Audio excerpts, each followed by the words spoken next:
first off, thank you guys for tuning in. My name's Melissa here at Pura Vida Divers, and we are really excited for the presentation tonight. We've got Eric Denson with Diving with a Purpose. And if you guys haven't learned about Diving with a Purpose yet, they're a really awesome organization. He's going to tell you all about them, but I definitely encourage everybody to learn a little bit more and potentially get involved in some of their upcoming projects. So here at Pura Vida, this month it is Rec Month, and we're doing Rec Month a little bit different than we normally do. So usually throughout Rec Month, we actually feature local recs. With the weather being what it is in South Florida right now, we've focused on some things this month instead that will help get you more comfortable and ready to explore recs, so that not only are you just checking out local recs, but you have the skills and the abilities that you need moving forward to go a little bit deeper, stay longer, explore a little bit more during those recs.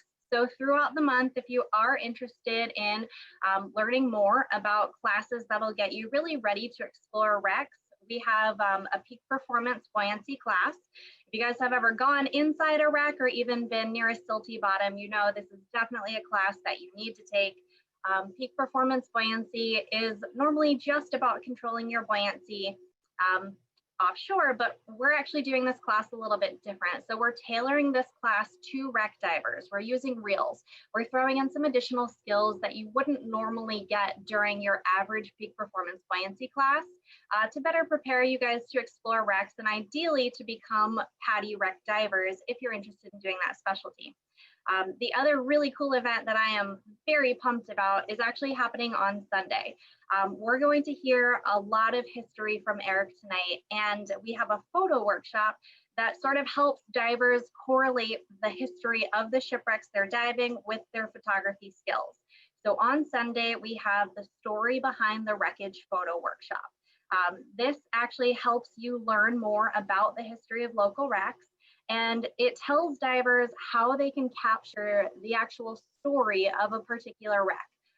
If you guys follow us on social media, check out that event. The banner for the story behind the wreckage image is actually a photo that was taken on a local wreck here at the Mizpah. It's a photo that will never be taken ever again because that wreck has actually collapsed in on the area that we photographed. So it really helps capture that moment in time and help showcase the history of a wreck and how it's changed over the course of being under the water.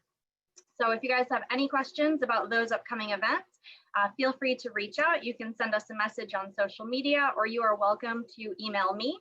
It's marketing@puravidadivers.com. So with all that info, I am going to turn it over to Eric from Diving with a Purpose. He's going to tell you guys all about the amazing work that they've been doing and some of the projects that are especially near and dear to him and that he's been involved in. So bear with me for 1 sec, and Eric, I'm going to spotlight you. Well, thank you, Melissa. I am really excited to be here tonight, and I really thank Pura Vida Divers for inviting me. And I'm really excited to share our story and talk about this fantastic program. Tonight, I'm going to talk about the Diving with a Purpose Maritime Archaeology program. I'm going to talk about the program and what we do, but I'm also too going to concentrate on a couple of specific projects. One was the search for the slave ship Guerrero and the lost Tuskegee Airmen P-39. And so I'm going to talk about those things.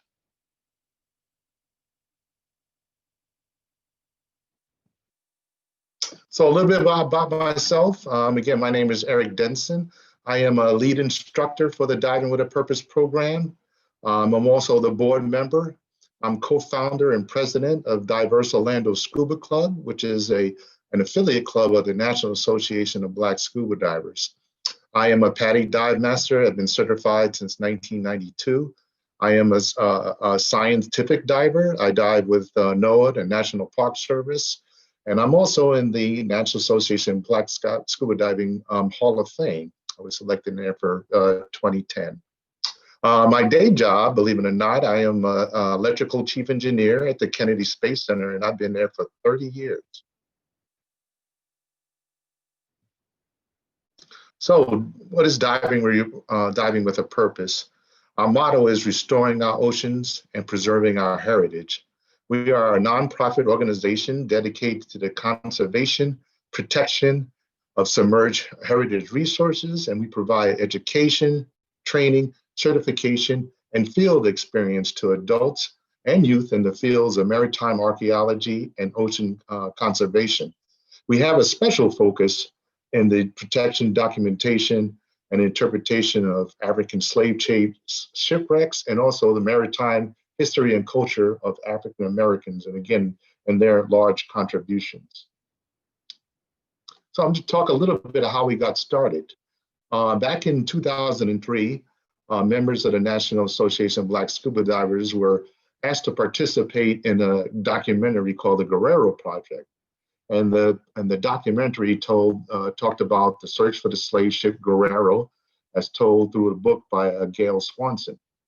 And the documentary also told the story of treasure hunters and archaeologists and their opposing views, and also about the location of the ship.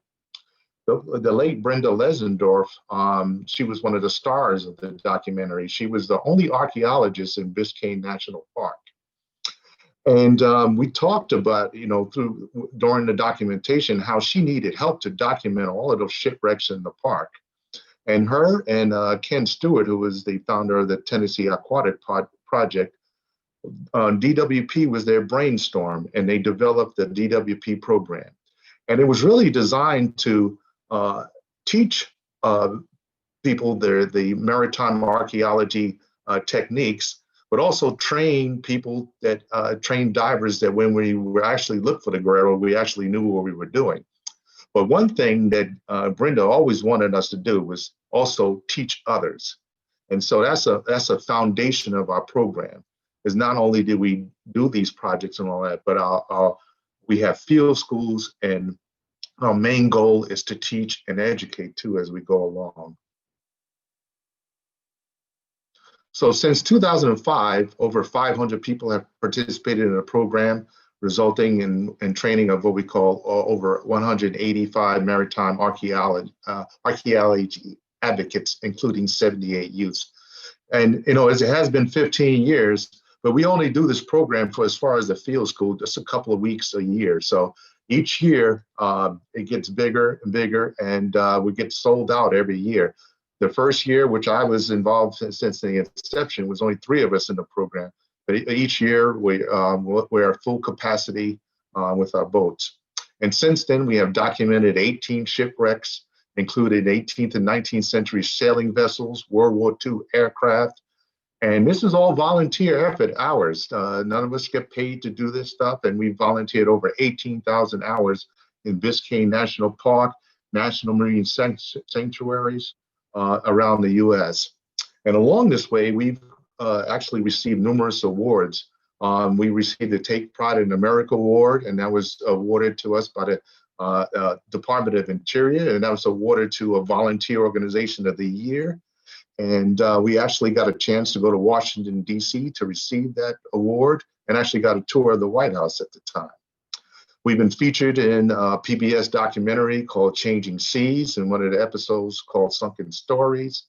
We received a Preserve America Steward designation by then the First Lady Michelle Obama.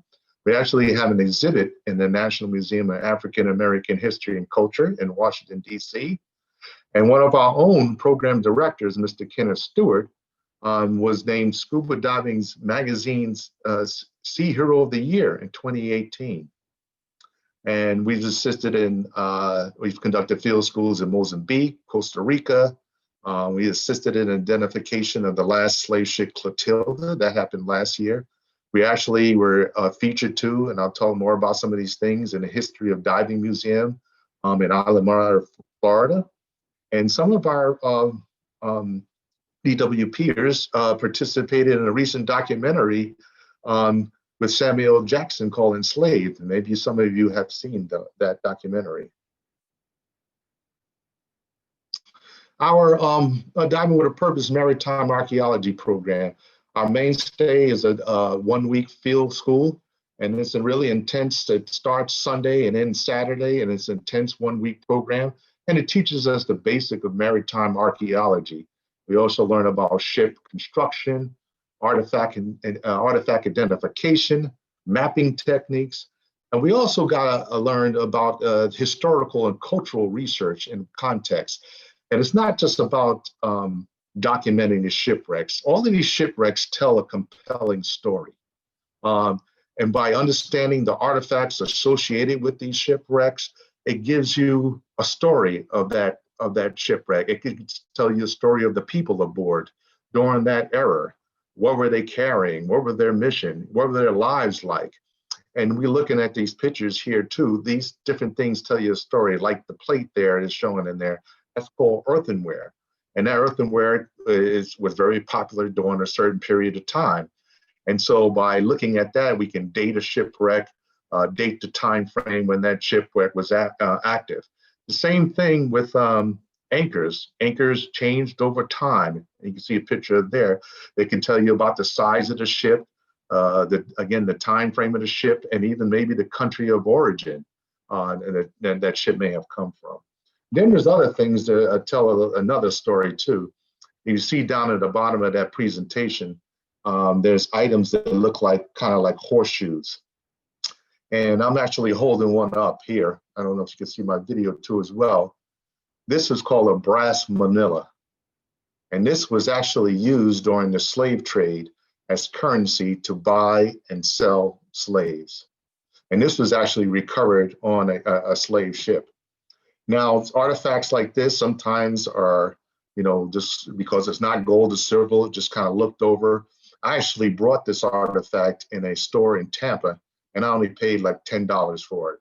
They did not know really what it was and what it was used for. And I told them that this was actually used to buy and sell a human being. So these artifacts tell more of a compelling story. They tell a story of life and humanity. We also have a youth diving with a purpose program where we train youth to these same techniques of underwater archaeology. And we usually do that one year in Biscayne, each year in Biscayne National Park in cooperation with the National Park Service. We also have done coral restoration projects. Some of you are familiar with that in the Florida Keys. And we also started a new program, which I'll mention a little later, called DWP Cares. So not only do we do underwater archaeology, but we also do ocean conservation and monitoring as well. I'm going to switch gears a little bit. I just gave you a little overview about our program. I'm going to talk briefly about some of the missions, and then I'm going to jump into those main two that I mentioned. Over the past few years, we've done a lot of work with NOAA right there in the Florida Keys National Marine Sanctuary. We documented for the last 5 years, we documented a couple of steamships that were sunk right off there, one on the Elbow Reef and in that area. One was called the Hannah M. Bell, and the other one was called the Acorn Wreck. Both of these were steamships dated, in the 1800s. Funny story too about the Hannah M. Bell. It was always known as Mike's Wreck, and some of you might have dove it down there in Florida Keys.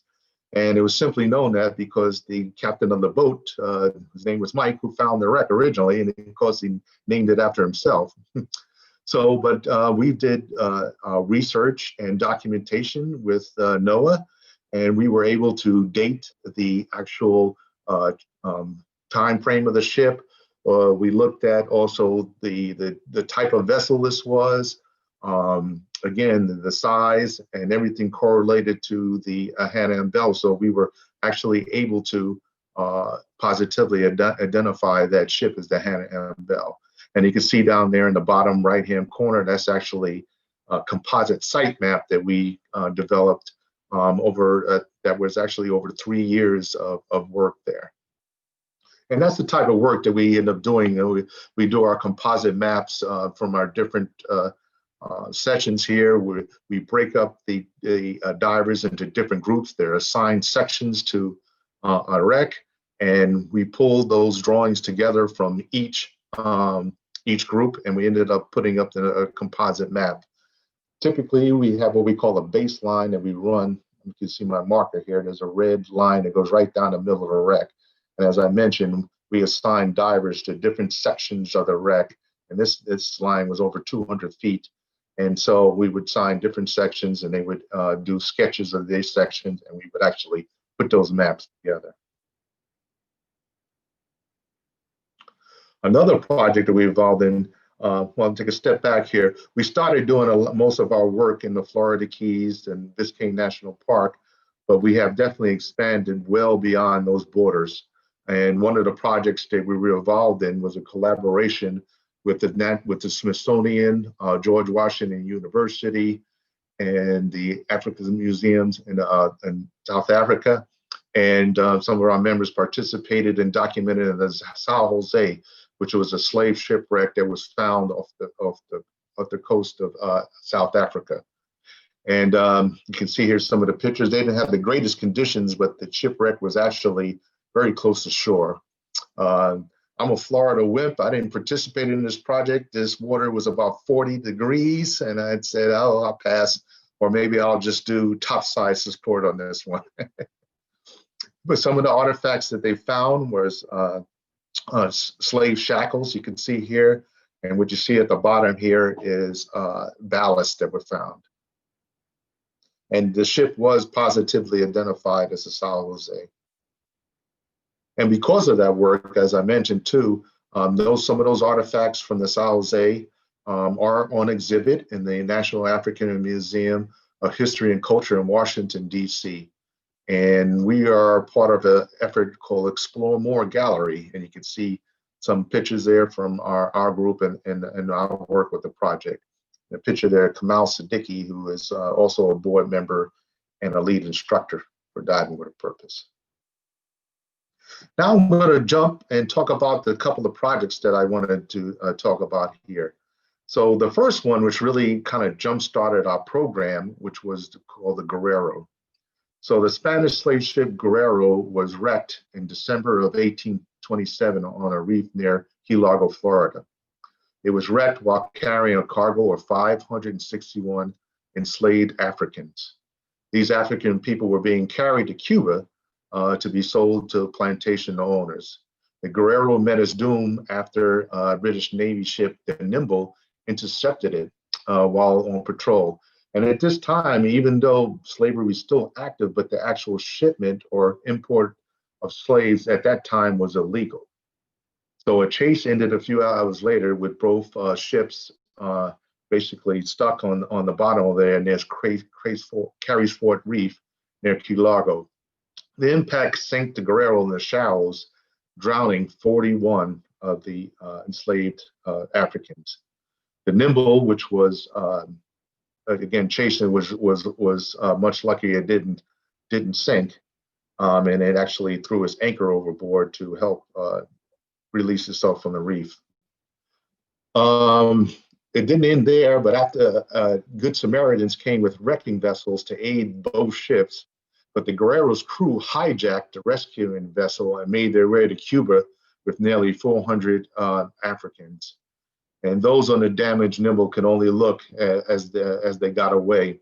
The Nimble did eventually make its way to Key West with 121 of the rescued Africans.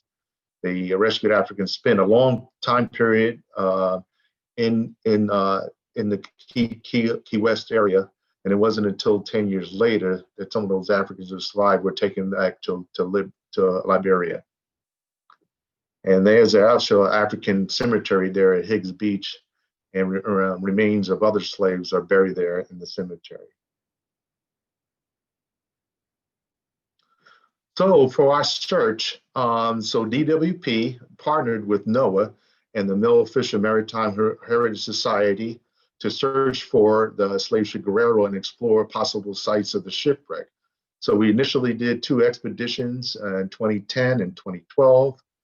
There was no smoking gun, but we did find quite a few artifacts that were removed from the site and examined, and a composite site map was developed. The mission was documented by PBS, and it was a part of the Changing Seas documentary. Some of you are probably familiar with that series, and the episode was called Sunken Stories. We have, and I'll talk more about that, we still conducted a few more expeditions with NOAA and the National Park Service in 2017. And research is still going on with the artifacts. I'm going to talk a little bit about some of the artifacts that we did find there. And some of them were very interesting.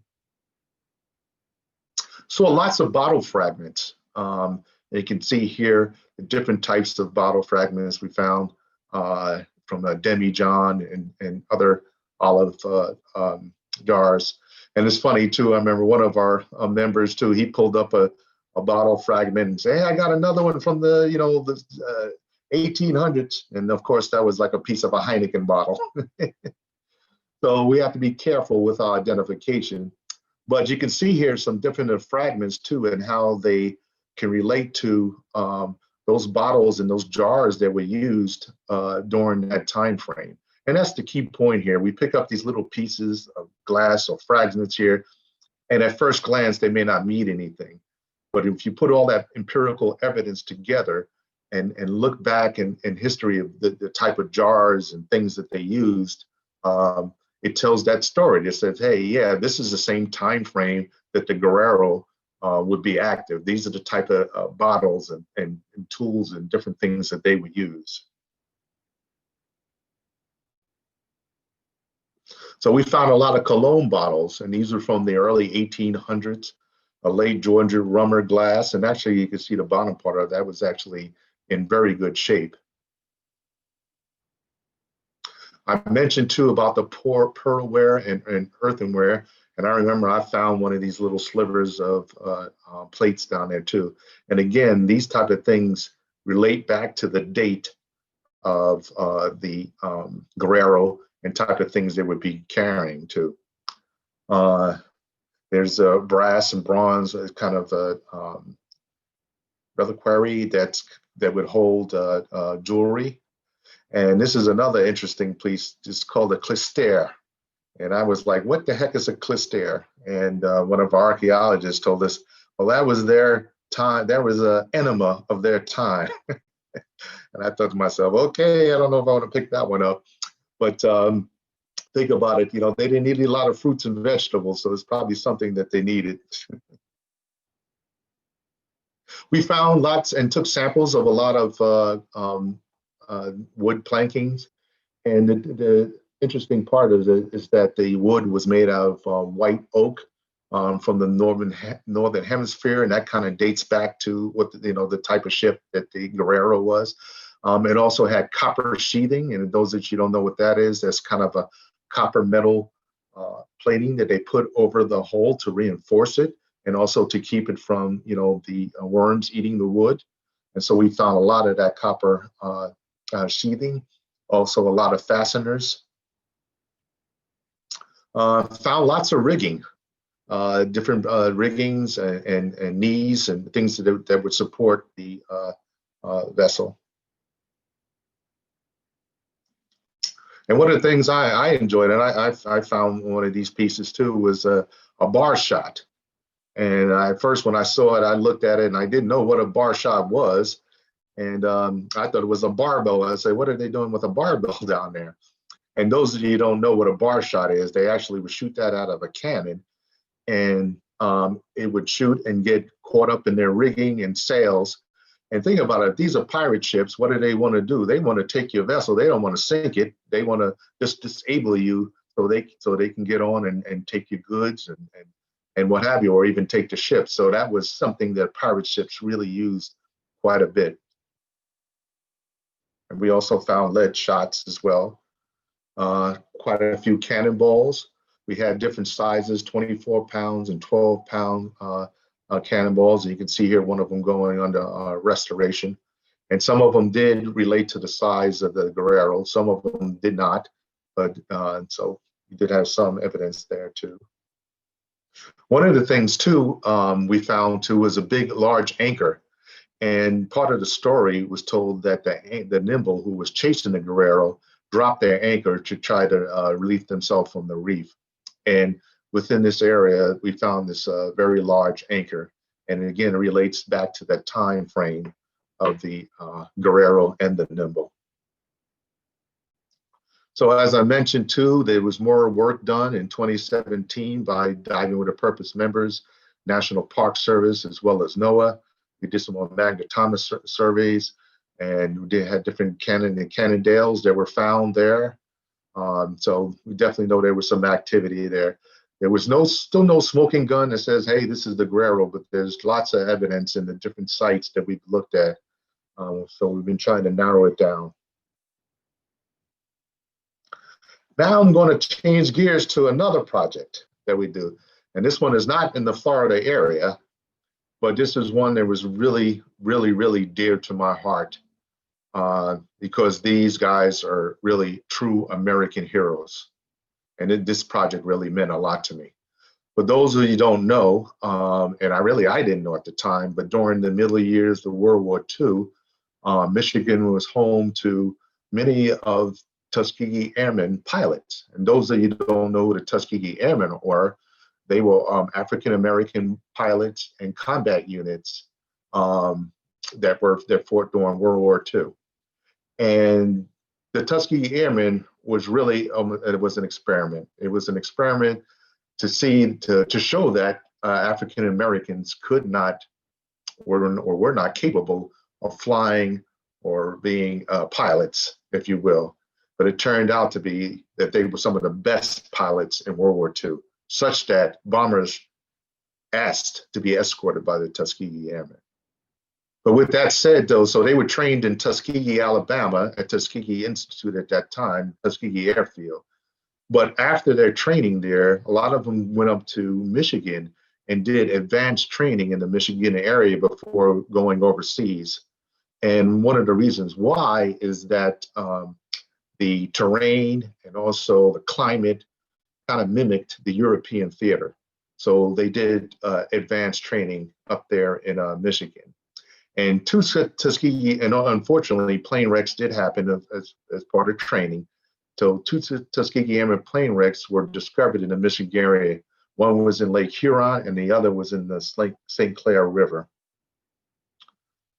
Up there, well, they're known for flying their P-51 Mustangs, but up in Michigan, their primary aircraft was used to training there was the P-39 Airacobra, and that was manufactured by Bell Aircraft. And it was a heavily armed aircraft, and I'll talk more about that. So the Lake Huron wreck was flown by Lieutenant Frank Moody. And David Luzinski, who was a member of the Oakland County Sheriff's Department, discovered the aircraft on April 11th, 2014. Now get this though, the aircraft was discovered again on April 11th, 2014. It was discovered 70 years to the day of his accident. And it was discovered because they were down there fishing and diving, and they found the cockpit door would actually look like a Volkswagen Rabbit door, if you will. And but subsequently, they found a little more artifacts, and then they contacted the state archaeologist. His name is Wayne Lusardi, who works for NOAA up in Thunder Bay. And so after we were contacted, we put together a small team, and he contacted us, Diving with a Purpose, because we've done work with him in the past. And we put together a small team in August of 2015 to document the site of Lieutenant Moody's accident. Again, it was a small mission there. And you can see up in the top left-hand corner the size of our boat. And we had a small group, again, led by the state archaeologist Wayne Lusardi. And let me see, go back. I just want to name some of the people here. Going from left to right, that's myself, Eric Denson, Stephanie Gandula. She works for NOAA Thunder Bay. That is Kamal Siddiqui. He's a DWP board member. Melody Garrett, DWP instructor too as well. Jay Hagler, lead instructor, board member, and Ernie Franklin, lead instructor. And you can see here, we had a very large boat that we could barely fit all of our gear on.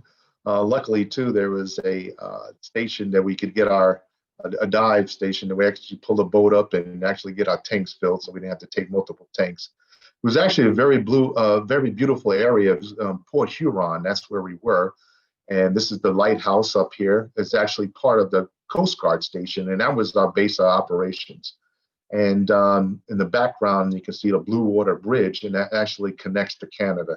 And as I was walking around there, my phone kept going back and forth, and thought I was calling from international from Canada.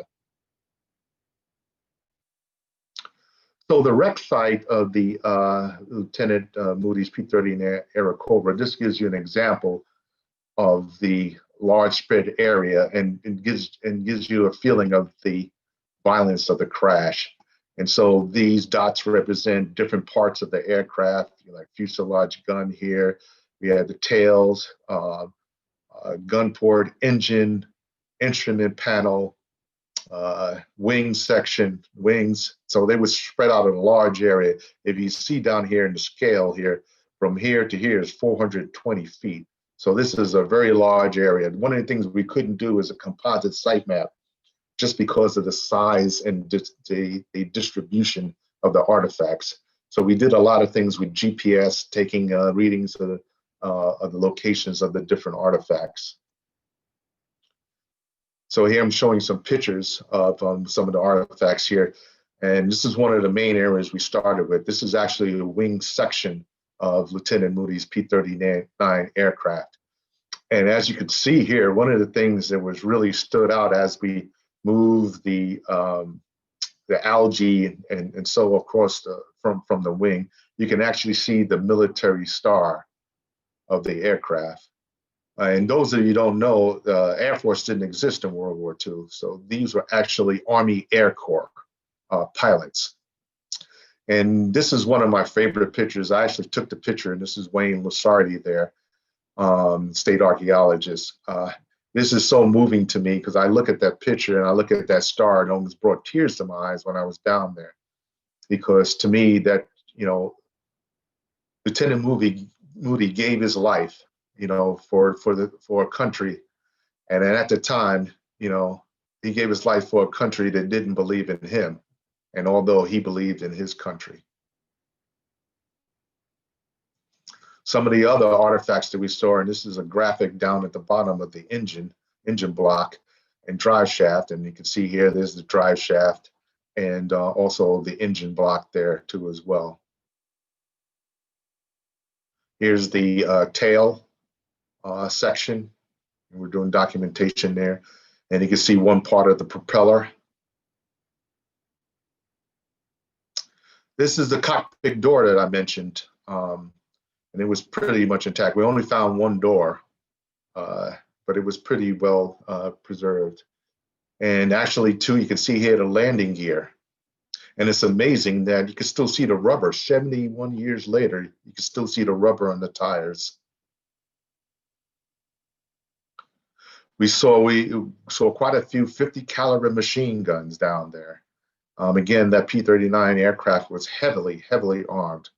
And you can see there's a picture of me there and one of the 50 caliber guns right there. And you can see we found several. And the ground was littered with 50 caliber rounds. There were belts of unused ammunition, so we had to be very careful. And you can see here these belts of 50 caliber.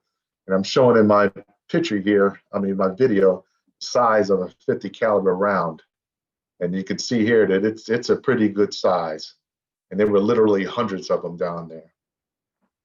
And you can see a gun pod as well. And one of the key things that was found was the instrument panel. And this actually pulls the whole story together. When I mentioned about the Guerrero not having a smoking gun, this is actually the smoking gun here, because one of the things that you can see down in the bottom right-hand corner is the radio call sign. And this is unique to every pilot and every aircraft. So once this was found, we knew exactly whose aircraft it was and actually who flew it. And this is a drawing, and we still do drawings as well as pictures, photogrammetry of the wing section. And this was done by Wayne Lusardi, evidently. He's a good artist too, as well as archaeologist. And you can see how he points to the landing gear. We have the blast windshield, the tail light, obviously the wing section. And hopefully you can see, this is a little video clip I have that I took of the wing section. And hopefully this will come through. As you can see here, I started at one end. You can see the tail light there, as well as, the wing light, as well as the star. And this is in Lake Huron, so this is not pretty coral. And this is about how it looked, almost in black and white. And those of you probably asking, the water temperature was actually not too bad. We did this mission in August, so it was in, I would say, the low 60s, which is not too bad from there. I've dove Lake Huron up there several times, and I only dive in August. And actually the wreck too, another question you might ask, and that's the picture of the drive shaft. The wreck was only varied between 25 to 30 something feet of water. So it was in relatively shallow, very close to shore actually too. And here's another picture you can see of the tire, the landing gear. One thing too that's invasive there too, they're getting lots of zebra mussels there now, and that's affecting a lot of the shipwrecks there in the Great Lakes. And you can actually see some of them down there. So this was just kind of a video clip of the wing section that we were documenting.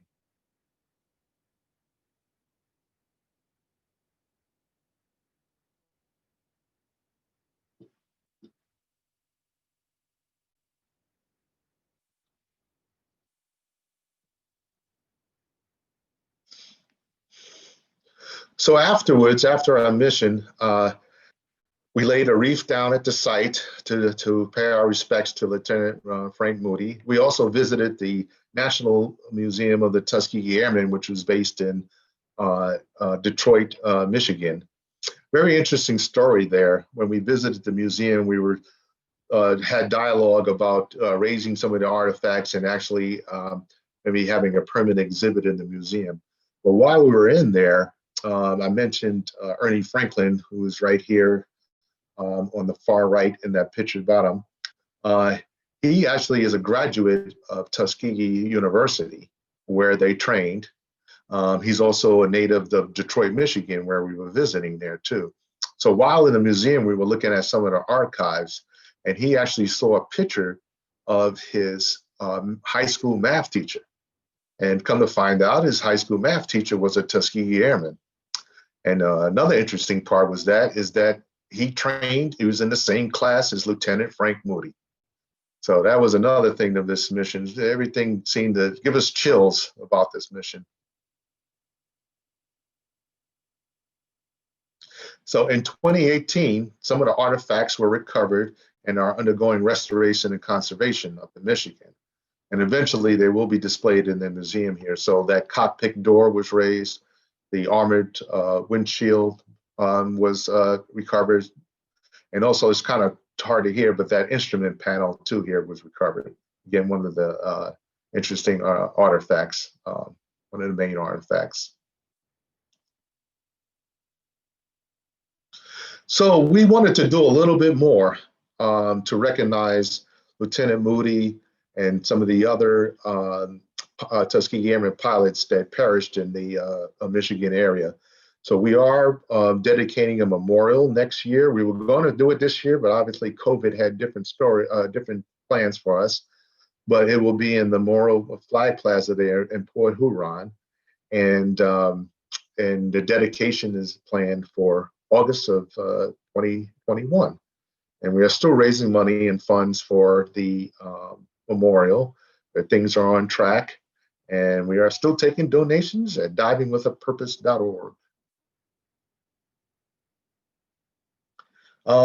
Winding down here. So this past year, we celebrated our 15 years of Diving with a Purpose. And those of you are maybe familiar with the History of Diving Museum in Islamorada. And so we had a full exhibit there, quite a beautiful exhibit last year, celebrating our 15th anniversary too.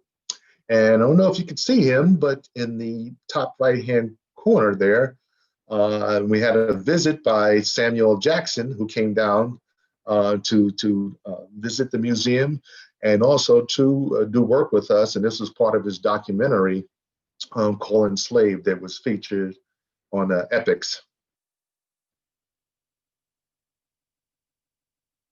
So some of our upcoming missions, unfortunately, this past year, we had to put basically everything on hold, but we do have some things that are coming up. Actually, this first one is I think Mozambique Island, we may be moving that, but DWP International Field School, we're doing Costa Rica in May. Our field school, again, we have an international field school, as I mentioned there, in Costa Rica in May. And our 16th field school will be in Key Largo. That'll be in June. And we have our youth diving with a purpose. That's Biscayne National Park in July. We also have a new program called DWP Cares, this collective approach to restoring our ecosystems. And that's the way, that's ocean monitoring and fish monitoring. And that's the new program that we just started. And as I mentioned too, the Tuskegee Memorial Ceremony will be in August.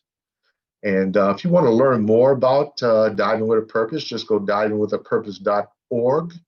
And you can actually sign up to get on our mailing list. And applications should be coming out after the new year for our field schools. And you only have to be an open water diver. We ask for 50 dives of experience. We really stress on good buoyancy skills, because we are working around historic shipwrecks and maybe fragile artifacts. But that's really that's the only requirement there. And there's opportunities to, once you finish the field school, to join us on missions that are not part of the field school. But don't get me wrong here, the field schools, we do document shipwrecks. And usually, a lot of times, there are new shipwrecks that we document, new to us, I mean. And so there's opportunities to grow within the program, to become an instructor and even lead instructor, and to lead different missions.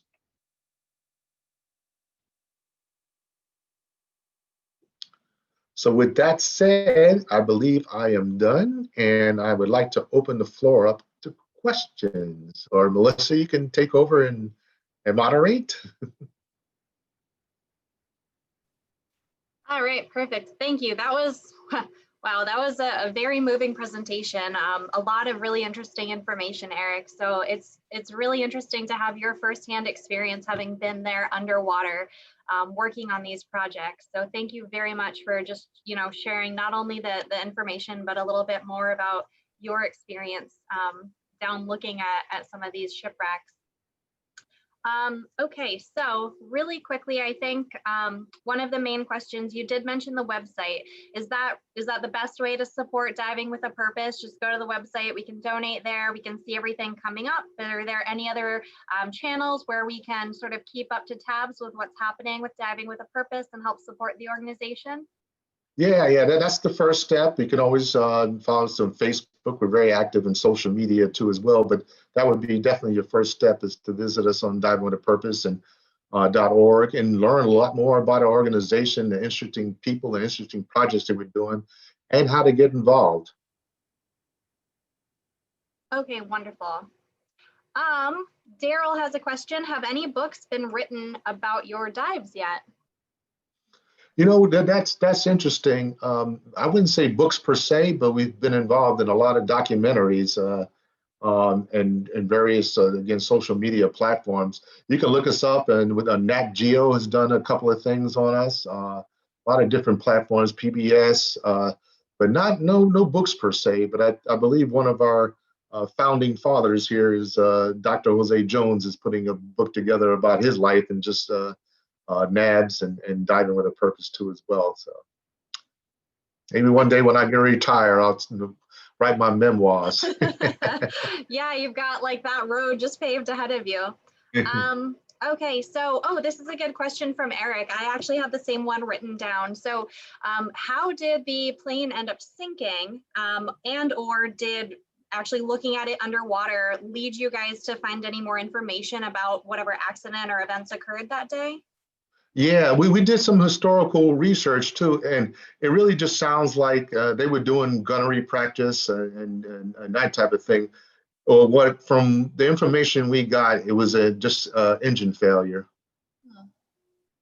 That's kind of what, smoke was coming from the engine, and people there were eyewitnesses who saw what happened, and so they marked it off to engine failure. Unfortunately, it was during wartime, and they did discover Lieutenant Moody's body a few days ago, but they never did anything to look for the aircraft or investigate like NTSB does. During wartime, I guess they really didn't want to, put the resources and things like that to actually find out the root cause. Okay, very interesting. So let's see. Which project are you most looking forward to coming up? I know things have been put on hold with COVID happening, but what's like your spot on the horizon that you're really excited about? Yeah, well, hopefully this next year. I was supposed to go to Costa Rica twice, and for various reasons, I did not end up going. And then last year, COVID hit. So there's some opportunities for us to document some potential slave shipwrecks in Costa Rica. So we're going down there next year. So I'm really excited about that. And I'm also excited too. There are a couple of other Tuskegee Airmen wrecks that are up there in the Great Lakes. And I would like to look for those too as well. Excellent. All right, and just as a reminder, guys, I know everybody is muted, so if you have questions, put them up in the chat and we'll ask those. Let's see, I did have another one. I know you mentioned having good buoyancy is, essential to helping out in the field in particular. Is the peak performance buoyancy class offered by the instructors at Diving with a Purpose, or is that something that people should schedule with their home shop? Yeah, Mhm. right. That is a good question. We prefer that you do that. We do have that you do it before Diving with a Purpose, because our program is really packed in. And be honest, we want you to come there being a good diver. We're going to teach you underwater archaeology techniques. We're not going to teach you how to dive. So we want you to come there, as a prepared diver. But we will teach you how to do underwater archaeology. And there are some things too. This thing is not for everybody. And sometimes it looks kind of glamorous and all of that, but a lot of times it's not. You could be in one small section documenting, doing drawings of the artifact, measurements, and you could be in one small area, 10 square foot area for an hour and a half, just not swimming around. And you really get caught up in what you're doing.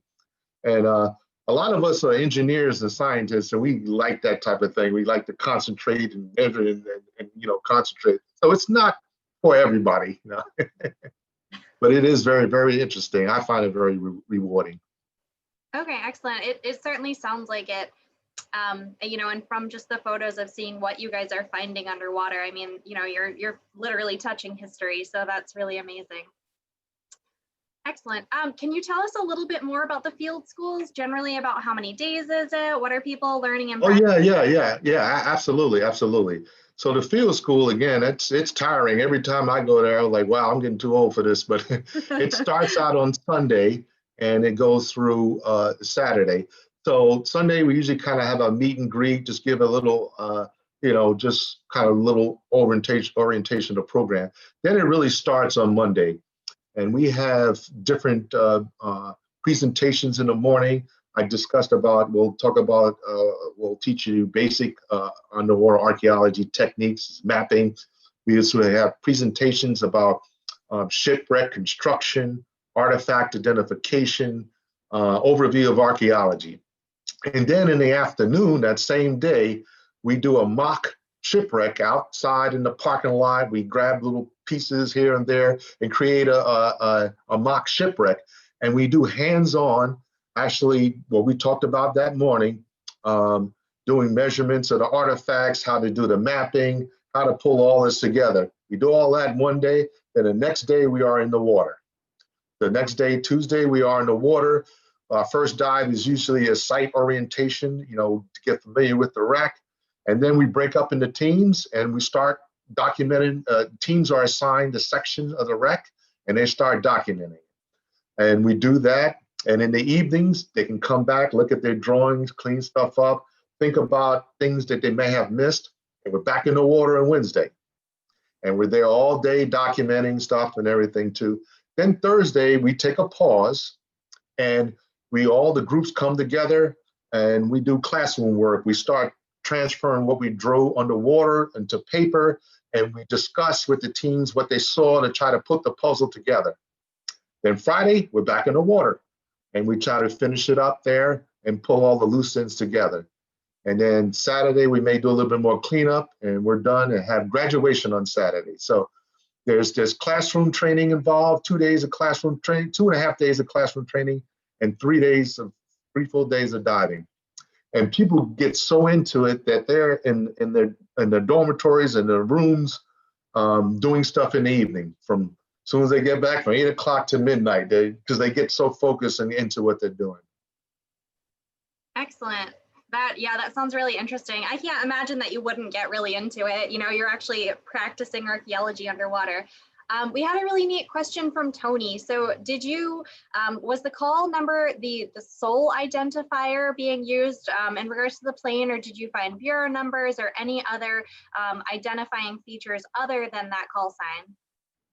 Well, I think that definitely the call sign was the smoking gun, again, because that tells you that. But it did pull the story together, the type of aircraft, again. So you find the call sign that tells you the P-39 Airacobra. Then you see the different parts of the aircraft and you say, oh yeah, this is definitely a part of the Airacobra. So yeah, that was the main thing. But as you pull together all these artifacts and by doing the pictures and sketches, you can relate to hey, these are the pieces of the Airacobra, and putting that together with some of the eyewitness reports, kind of put it all together. Okay, that makes sense. And that leads me to another question, especially as you guys are finding and documenting the ships that were carrying slaves. Is there a lot of documentation to go on? How much, research really is there to find documenting all of these instances and potential shipwrecks? Yeah, that's an excellent question. And we do have archaeologists that we work with. I'm not an archaeologist, I'm an engineer by trade. So we have what we call principal investigators that work with us, and it's a painstaking process. I mentioned that this whole project, the Guerrero project, started with a book by Gail Swanson, and she went over to Europe, different places to try to gather information to pull together archival evidence of these shipwrecks. And to be honest, these are not glamorous Spanish galleons carrying gold and silver, if you will, too. So it's not like these were the most best kept records, if you will. So there is some